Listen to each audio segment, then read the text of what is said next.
How to turn a conscious thought into a subconscious thought. Why would you want to do that? Because subconscious thoughts happen automatically. You don't have to keep consciously focusing. And subconscious thought influence your actions, your perception, and with that, ultimately, the manifestation of what you subconsciously think. Now, of course, there's a danger to making conscious thoughts subconscious because then they're much more difficult to switch off. And isn't that what we deal with all the time? Stuff we don't want to think and don't want to perceive and don't want to do, and we do it anyway and perceive it anyway. That's because of subconscious thoughts. So be careful what you wish for. Be careful what thoughts you make subconscious. Okay? If you're going to learn to make conscious thoughts subconscious, you should also learn how to make subconscious thoughts conscious. One of the ways to do so, of course, is with my reality creation technique. So choose a conscious thought you'd like to make subconscious.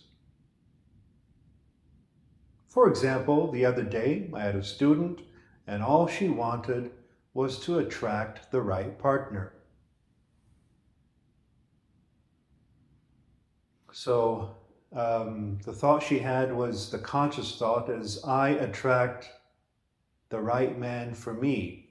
She said, I want to attract the right man for me. I want to attract the right man for me.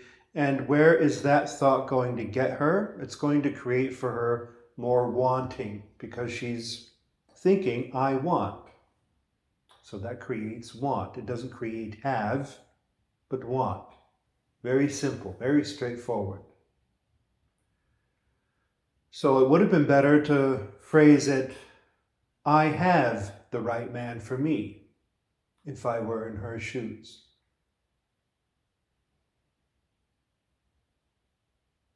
And then one step higher, one level more subconscious, would be to say, I've had the right man for me. In fact, I've always had the right man for me. I've always had the right man for me. I've always had it. And that not only puts it deeper into the past, it's been happening, but always on a timeline, making it permanent. I've always had the right partner. I've never had problems with that. I've always had the right partner. I've never had problems with that. I've always been in a fulfilling relationship. I also call this the I've always had or I've always been exercise. And it's a variation of my parallel universes of self exercise because you're shifting timelines. You're just putting yourself into an identity. And of course, that has to be spoken with some authority. As a firm, that's just the way it is. No doubt about it. As if it were normal.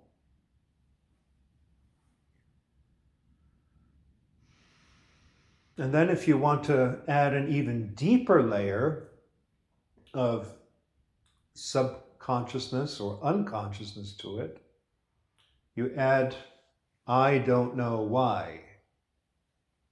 But that's a dangerous technique. Don't use it too often. So you'd say, I don't know why I've always been with the right partner. No idea. I don't know why I've never had problems in any relationship. I don't know why we're such a good match.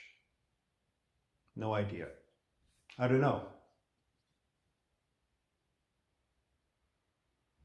I have no idea. I do not know why I'm in the perfect relationship. Always have been. It's always been that way for me, and I don't know why. It's always been that way for me, and I don't know why.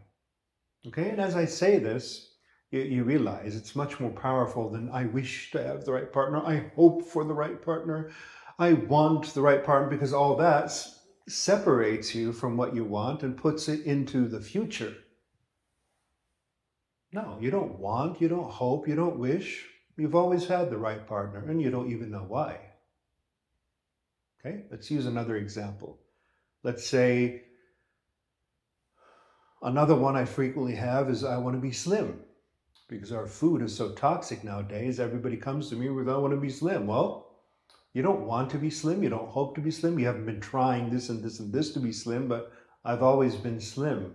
I've never had a problem with food. I've never had a problem with fitness. I've always been fairly slim.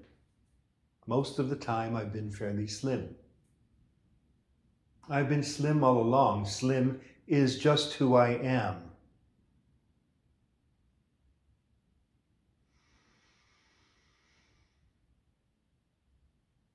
Are you lying? No, you're not, because you're not saying it to somebody else. You are teaching yourself.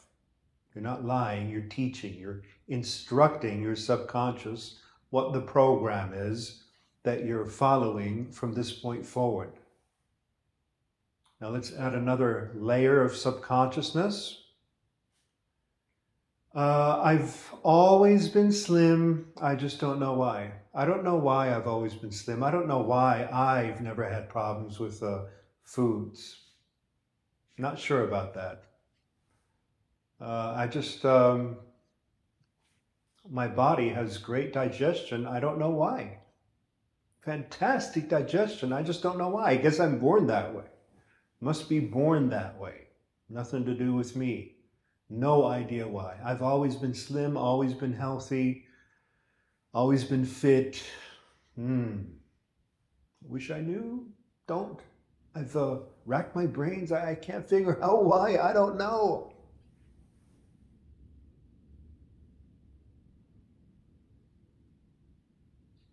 You keep talking like that, you eventually make the conscious thought subconscious. That's just the way it is.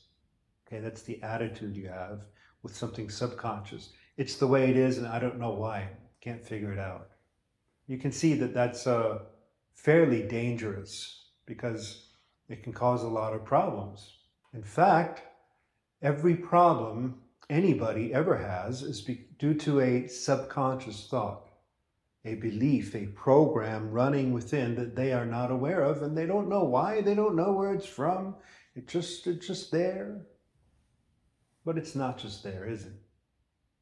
At some point, you thought that thought, and you repeated that thought until it became subconscious. How much repetition does this need? Well, you can be sure that even just doing it once, like you did right now, is already making it subconscious, and much more powerfully than if you said, I wish, or I want, or I hope, or even just I have, or I am. Because it's putting it in the past and putting it on a timeline. Always. I've always been slim. I've always been rich, never had problems with money. And with people who are actually successful, that is how they really talk. You know, they tell you, well, I've never had a problem with my weight. I don't know why. And they tell you, well, I've always been good with money. Don't ask me why. No idea. It's just subconscious. From that, you also see the problem with all this conscious wishing stuff. You know, as long as it's conscious, it's not yet in effect, because you have to consciously effort for it to happen. So you focus consciously, focus, you work, and then eventually you might get kind of bored by it or whatever, and you naturally let go, and then it is happening instead of you making it happen. It just happens, you see? So you can begin with conscious effort. You can repeat this exercise once a day, say, over a couple of weeks. Maybe say, I don't know, you decide, 2 weeks, 3 weeks, 4 weeks. You say it once a day. Not too many intentions. 1, 2, or 3 is enough because you don't want to overload and overdo. It's always a sign of lack if you overdo things. If you exercise too hard, because that again implies conscious intent, but there's also a subconscious power, a power that does it for you. That's what I mean by subconscious. It does it for you. And I use the word subconscious, but I could also use the word universe or the field. Same principle.